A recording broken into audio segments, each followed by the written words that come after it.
Imagine só, novembro de 1949, uma capa da revista Time chama a atenção do mundo.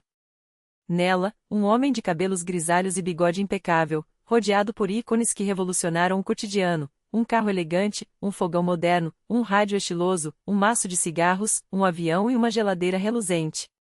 Quem era aquele homem? Não um astro de Hollywood, nem um músico famoso, nem um escritor consagrado. Era Raymond Loewy, o gênio por trás daqueles objetos que, sem que percebêssemos, moldaram nosso jeito de viver. E é exatamente sobre isso que precisamos falar hoje, como o design industrial não apenas transformou o passado, mas continua a desenhar o nosso futuro. Tudo começou muito antes, quando a ideia de produzir em massa ainda era um sonho distante. No final do século XIX, o arquiteto escocês Charles Rennie Mackintosh já desafiava os padrões ao simplificar formas de provar que a beleza poderia, e deveria, caminhar lado a lado com a produção em série. Enquanto isso, na Itália, Germani Mano plantava as sementes de uma escola que faria do país um farol do design, influenciando desde talheres até automóveis. Mas afinal, onde nasceu de fato o design industrial? Historiadores debatem. Uns apontam para os ingleses, que no século XV já estampavam tecidos em série, outros acreditam ao alemão Peter Behrens, que em 1907 uniu arte e indústria como consultor da AEG. O cerne da questão é: o que define um produto de massa numa época em que cada peça era feita à mão, única e cara? Por séculos, artesãos dominaram o mercado, criando itens sob medida, com qualidade impecável, mas em quantidades limitadas. A Revolução Industrial mudou isso, agora era possível fabricar em escala nunca vista.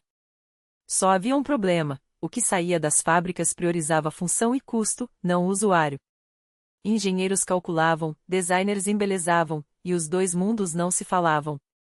Os britânicos tentaram juntar tudo em estúdios com arquitetos, engenheiros e especialistas em mercado, mas os atritos persistiam. Até que, em 1907, a Alemanha deu um passo ousado. Nascia a Bauhaus, uma escola que pregava 3 princípios revolucionários. Primeiro, a forma segue a função, beleza e utilidade andam juntas. Segundo, a produção em massa deve ser racional, usando materiais inovadores como aço e vidro.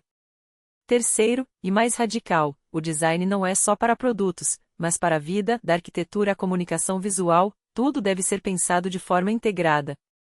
Décadas depois, a União Soviética adotaria ideia semelhante com o temas, focando em soluções práticas para móveis, equipamentos domésticos e espaços públicos. Mas foi nos Estados Unidos dos anos 1930 que o termo design industrial ganhou força. Com a concorrência acirrada, as empresas perceberam: não bastava ter um produto bom, ele precisava ser desejável.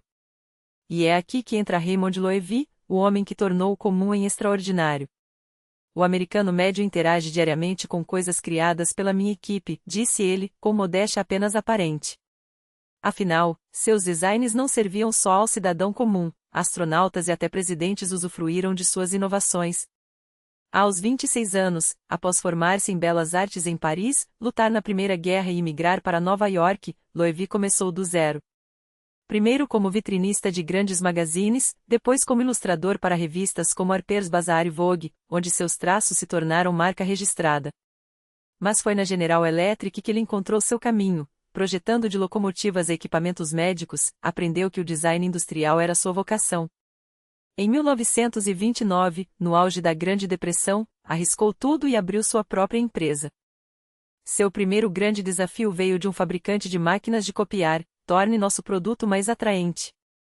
Em apenas 3 dias, Loewy redesenhou o equipamento, dando-lhe linhas aerodinâmicas, uma obsessão sua, que via na fluidez não só beleza, mas eficiência.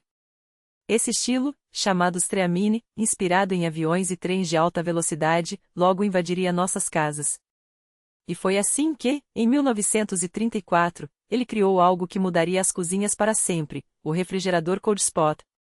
O cliente queria um eletrodoméstico mais espaçoso, elegante e sem aumento de preço. Loewy não só dobrou a largura do aparelho como reposicionou o motor, eliminou os pés, adicionou gavetas e introduziu prateleiras de alumínio anodizado. Mas o golpe de mestre foi o visual: esmalte branco imaculado e maçanetas cromadas, um combo que se tornou referência por décadas e alavancou as vendas em 500% em 2 anos. Dessa experiência, nasceu uma de suas máximas: entre 2 produtos iguais em qualidade e preço, o consumidor sempre escolherá o mais bonito. E é essa verdade simples, mas poderosa, que segue guiando o design até hoje. Cada curva do seu smartphone, cada detalhe do carro que você dirige, cada objeto que facilita sua rotina carrega um pouco dessa história. O design industrial não é só estética, é a ponte entre o possível e o desejável, entre a função e a emoção. E se você ainda duvida do seu impacto, olhe ao redor. O mundo que você vê foi, em grande parte, desenhado por mãos como as de Loewy. Mãos que transformaram o ordinário em arte e a arte em parte essencial da nossa vida. E o que acontece quando um designer não apenas entende o presente, mas antecipa o futuro? A resposta está na trajetória de Loewy, um visionário que transformou indústrias inteiras com um traço de gênio e uma obsessão por inovação. Não foi por acaso que, poucos anos depois de revolucionar o design de geladeiras, as maiores montadoras do mundo bateram à sua porta. Em 1930, a Ruby Motor Company o convidou como consultor, seu primeiro grande contrato no universo automobilístico. Mas era apenas o começo. Logo em seguida, chegou o desafio que consolidaria seu nome. A Greyhound, a lendária empresa de ônibus americana, buscava um design que fosse tão rápido quanto seus veículos. E Loewy entregou algo além do esperado. O Yellow Coat 719 nasceu com linhas aerodinâmicas, um para-choque ousado e detalhes no corpo que davam a ilusão de movimento, mesmo parado.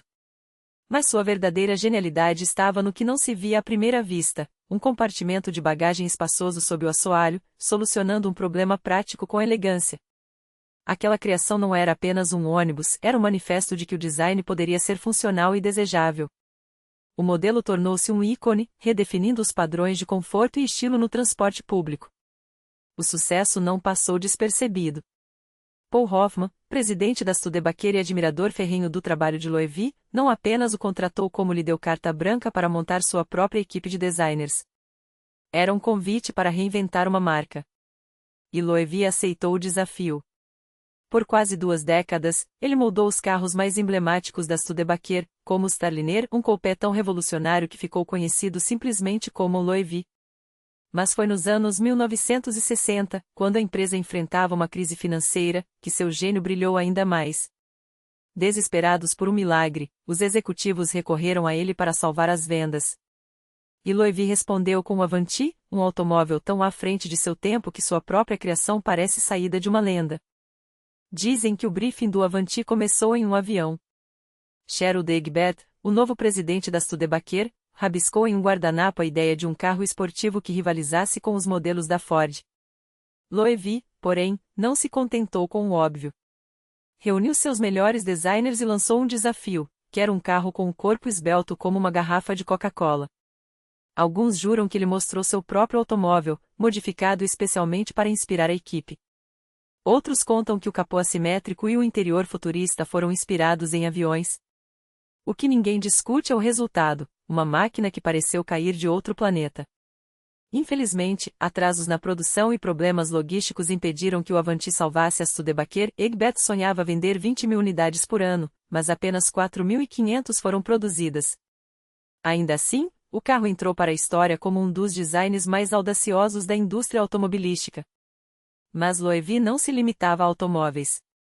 Seu portfólio atraía gigantes como Ford, Delahaye e Jaguar, mas foi um contrato inesperado que provou seu domínio sobre qualquer escala: a Pennsylvania Railroad, a maior e mais poderosa empresa ferroviária dos Estados Unidos. Na época, a revista Fortune a descrevia não como uma companhia, mas como uma nação dentro da nação, ou uma rede que empregava 100.000 pessoas e transportava metade da população americana. Mesmo com todo esse poderio, porém, seus trens pareciam presos ao passado. A missão de Loewy? Modernizar uma indústria inteira. A lenda conta que seu primeiro trabalho foi uma lixeira. Sim, uma lixeira. Mas não se engane, era apenas o aquecimento. O projeto que mudaria tudo foi o Locomotiva GG1, uma máquina de linhas longas e fluidas, que lembrava tanto uma bala quanto uma cigarro elegante. Loewy queria que o trem parecesse rápido, mesmo parado. E conseguiu. Quando o GG1 foi apresentado na Feira Mundial de 1939, causou um furor tão grande que rendeu a Loewy o Prêmio American Design Award e um contrato de 20 anos com a Pennsylvania. Sua equipe passou a assinar tudo, dos interiores dos vagões às estações, dos uniformes dos funcionários aos detalhes dos restaurantes sobre trilhos. Até as cortinas dos vagões-refeição foram escolhidas por ele. Durante a Segunda Guerra, Loewy provou que seu gênio se aplicava até aos menores objetos, redesenhou a embalagem das Lucky Strike, aumentando o logo e repetindo nos dois lados da caixa. Uma mudança sutil, mas que disparou as vendas. Seu pagamento? $50.000, uma fortuna na época. Até a Coca-Cola, ícone absoluto do consumo americano, buscou sua expertise. Loewy não criou a famosa garrafa de vidro. Essa história começou em 1916, inspirada nos contornos de um grão de cacau, mas foi ele quem refinou seu design nas décadas seguintes, adaptando-a para novos formatos sem perder sua identidade. Desenvolveu desde refrigeradores exclusivos até caminhões de entrega com o logo estampado, transformando-os em anúncios sobre rodas.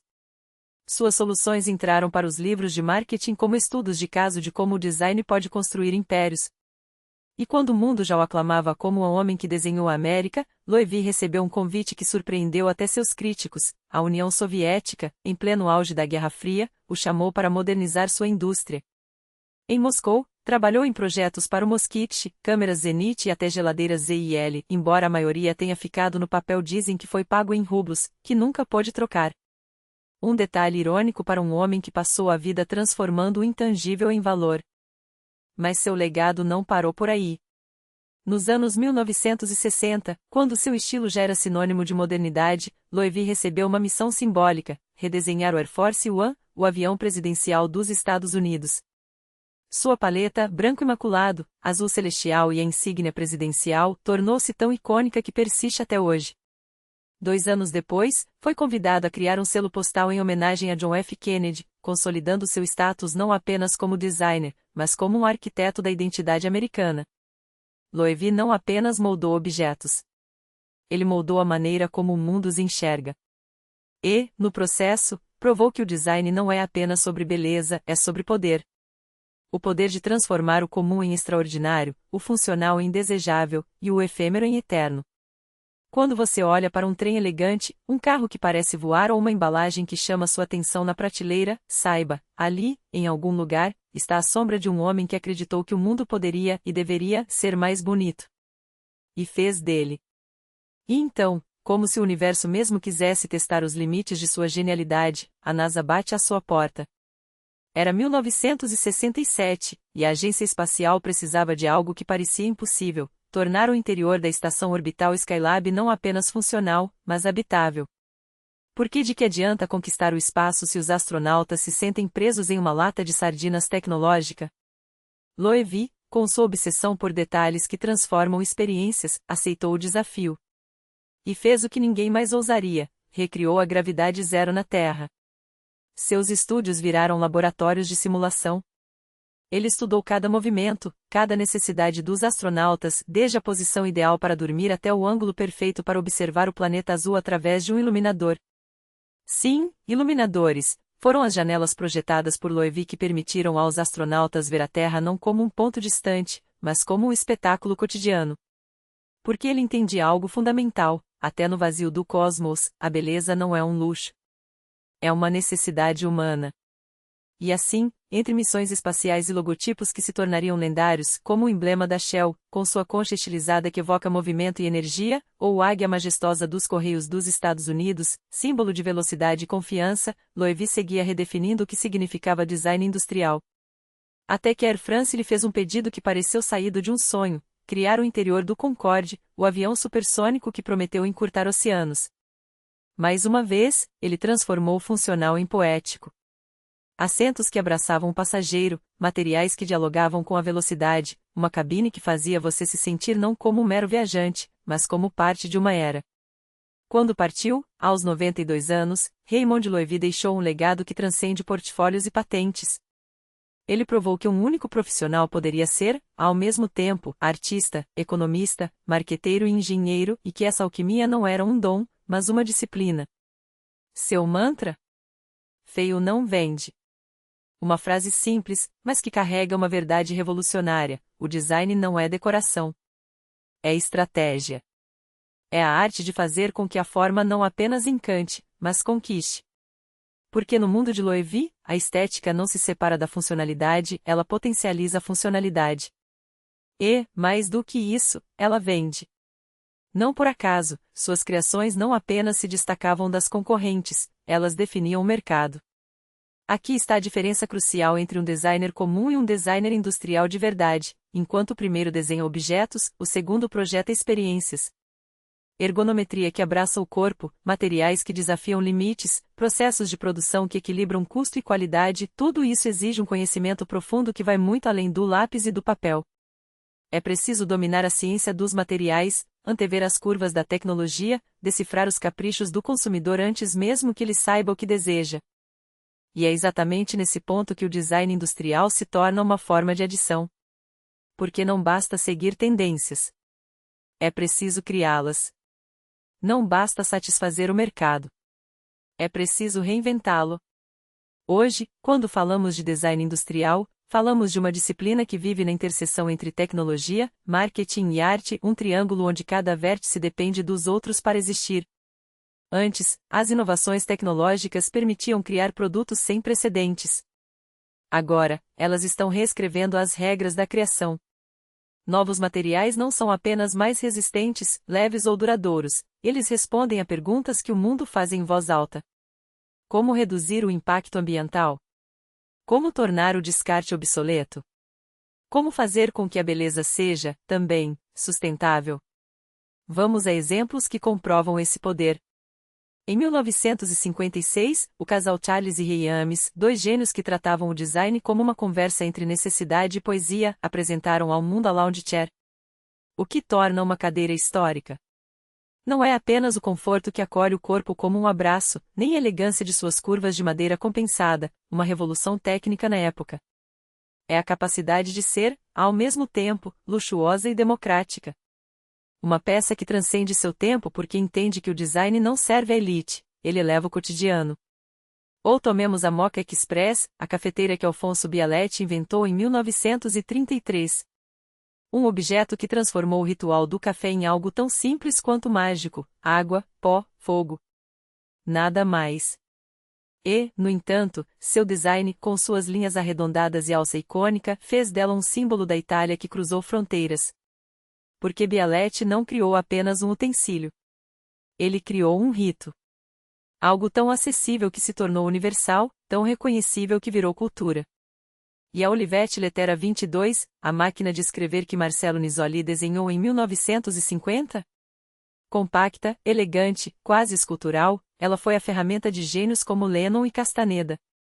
Não por acaso, era leve o suficiente para viajar, resistente o suficiente para durar décadas, e bonita o suficiente para inspirar. O design, aqui, não era um detalhe. Era a alma do produto. E que dizer da Polaroid SX-70, a câmera que Edwin Land lançou em 1972 e que mudou para sempre a relação das pessoas com a fotografia? Instantânea, portátil, quase mágica, ela não apenas capturava momentos, mas os materializava na hora. Artistas como Warhol e Dylan a adotaram porque ela era mais do que uma ferramenta, era uma extensão da criatividade. O design, nesse caso, não servia à função. Ele era a função. E então veio o Sony Walkman, em 1979. Um dispositivo que parece óbvio hoje, mas que na época foi uma explosão de liberdade, música portátil, pessoal, sem fios. O TPS L2 não era apenas um tocador de fitas. Era um manifesto. Compacto, intuitivo, com um design que dizia: isso é para você. Foi um dos primeiros produtos a colocar a experiência do usuário no centro de tudo, algo que hoje parece elementar, mas que, na época, foi uma revolução silenciosa. Às vezes, porém, os símbolos nascem quase por acaso.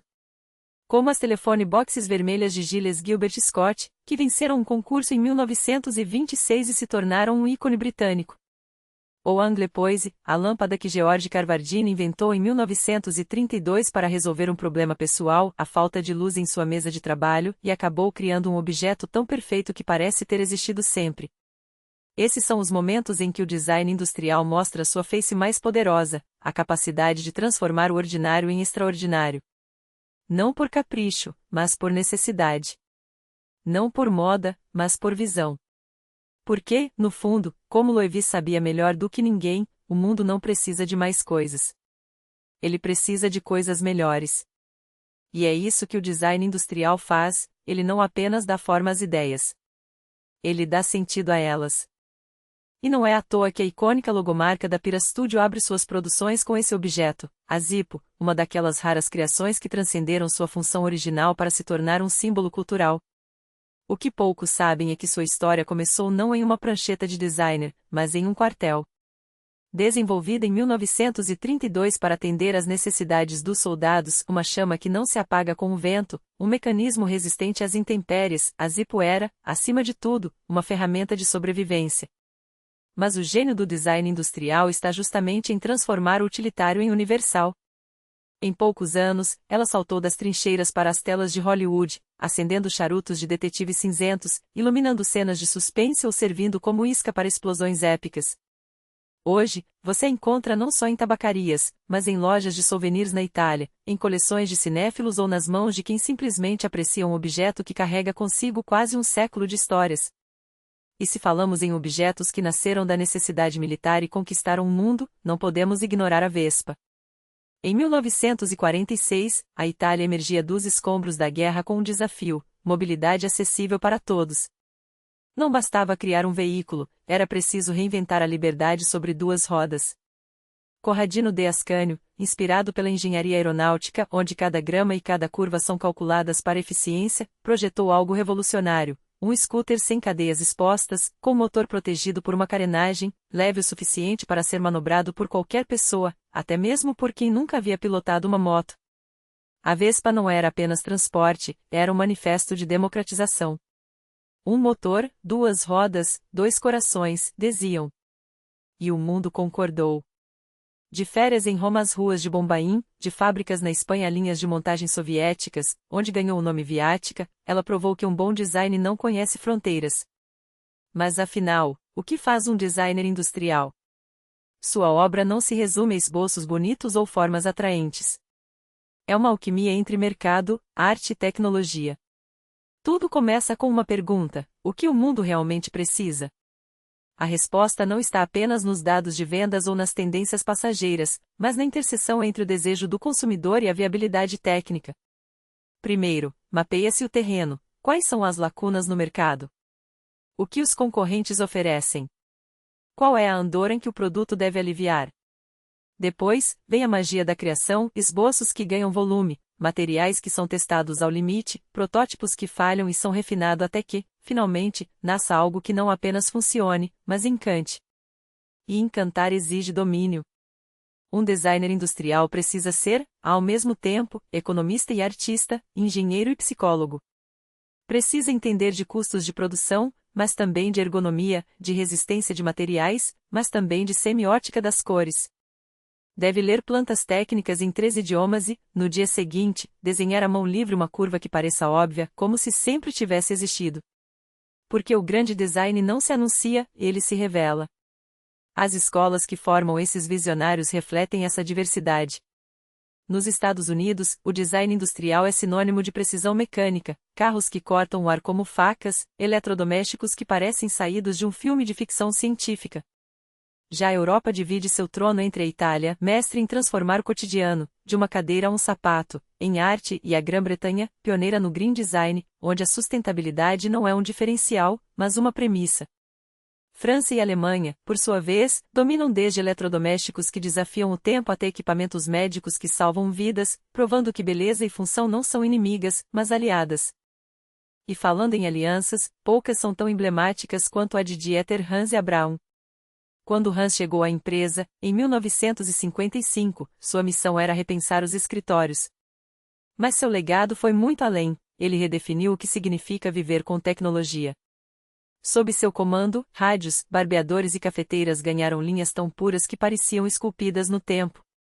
Seu mantra? Menos, mas melhor. Um princípio que ecoaria décadas depois nos produtos da Apple, onde Steve Jobs, que o citava como influência, aplicaria a mesma filosofia: eliminar o supérfluo até restar apenas o essencial. Hoje, quando deslizamos o dedo sobre um iPhone ou seguramos um MacBook, estamos, em parte, tocando a herança de Hans, objetos que não pedem atenção, mas a merecem. No entanto, o design industrial enfrenta hoje um paradoxo fascinante. Nunca tivemos tantas ferramentas, impressoras 3D, inteligência artificial, materiais autorreparáveis e nunca o mercado foi tão voraz por inovações. Mas como surpreender um consumidor que já viu de tudo? A resposta pode estar na fusão entre o físico e o digital. Imagine um objeto que se dobra como um origami para se adaptar ao seu uso, ou uma interface que responde não só ao toque, mas à intenção. É nesse território que empresas como a Yandex têm brilhado.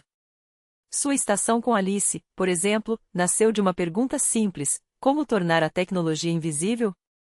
O resultado é um dispositivo que parece ter sempre estado ali, na mesa da sala, pronto para tocar música, acender as luzes ou contar uma piada, sem botões, sem manuais, apenas com a naturalidade de uma conversa.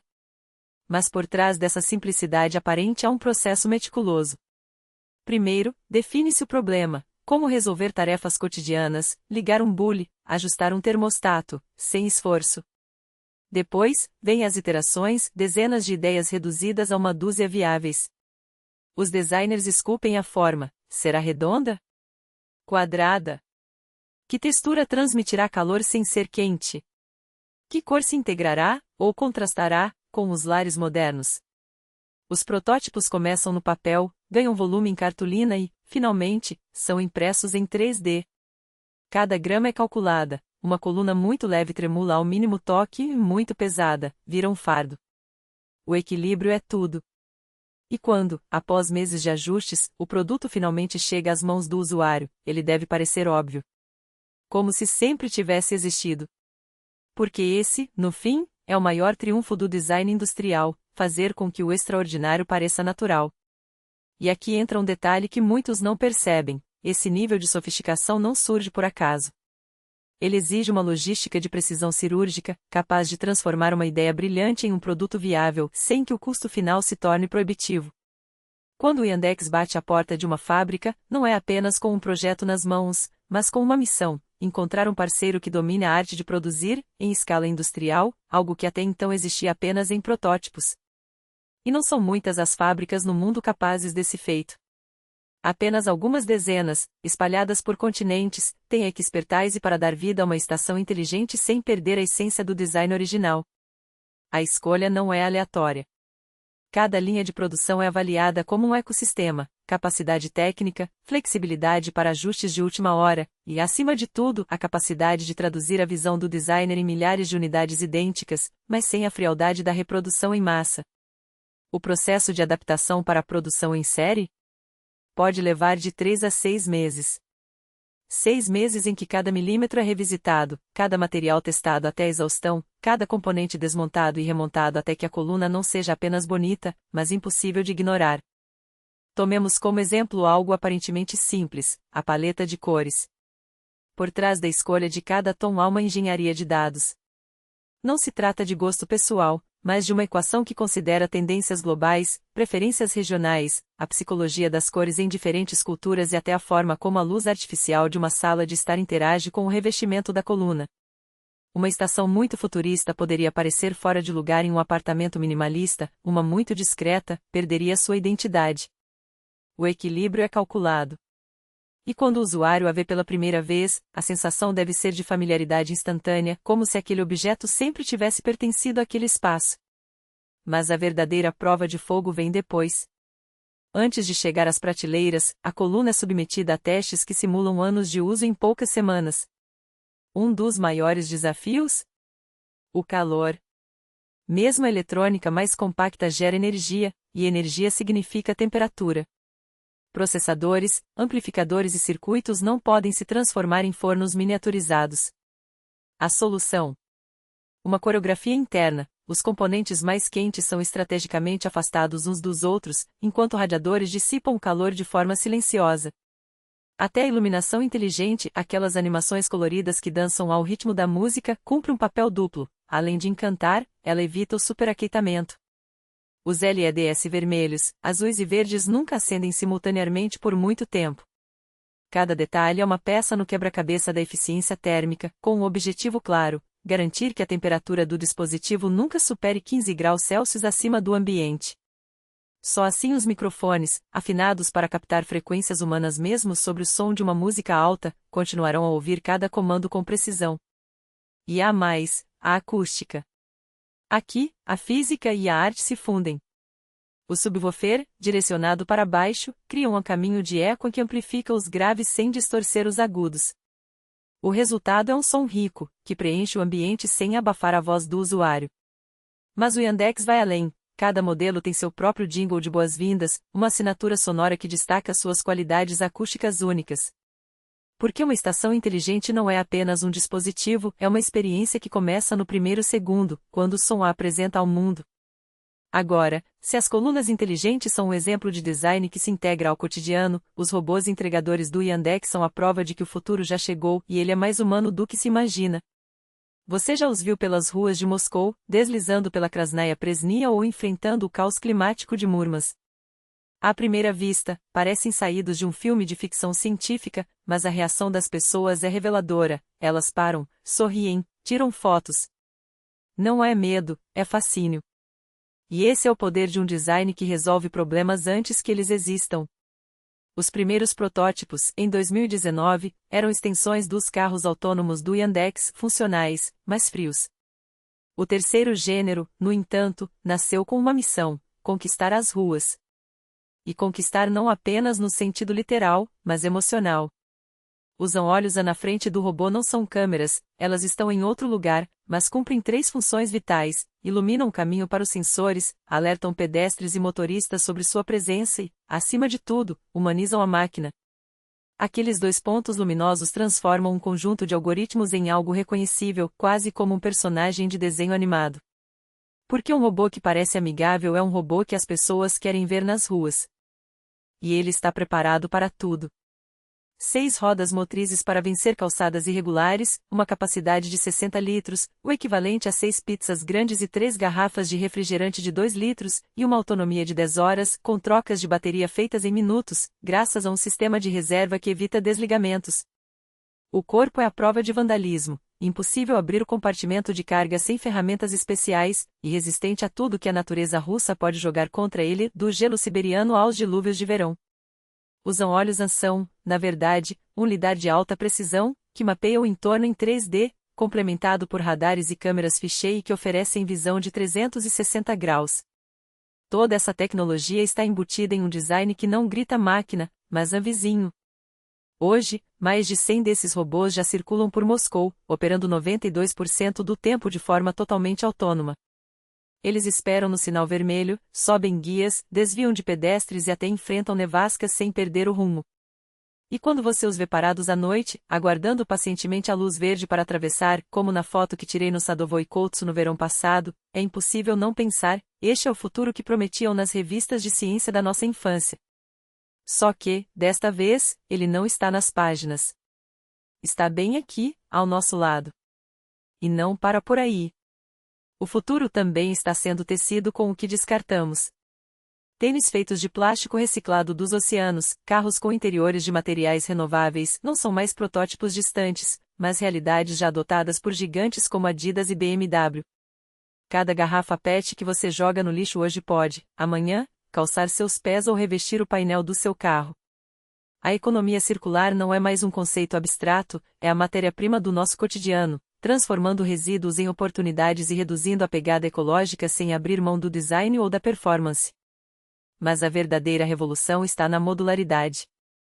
Imagine um smartphone onde, em vez de trocar o aparelho inteiro, você atualiza apenas a câmera ou a bateria, como faz a empresa holandesa Fairphone com seus módulos substituíveis. Ou um guarda-roupa que evolui com você, com peças que se adaptam a novas necessidades sem precisar ser descartadas. Essa lógica não só economiza recursos como redefine nosso relacionamento com os objetos. Eles não são mais descartáveis, mas companheiros de longa data, projetados para crescer conosco. E se antes o design industrial ditava padrões massificados, hoje a personalização é a regra. Graças à impressão 3D, seus tênis podem ser moldados exatamente para a curvatura dos seus pés, sua cadeira pode se ajustar à sua postura única, e até próteses ganham contornos artísticos e funcionais sob medida. Não se trata mais de escolher entre opções prontas, mas de criar soluções que sejam uma extensão precisa de quem você é.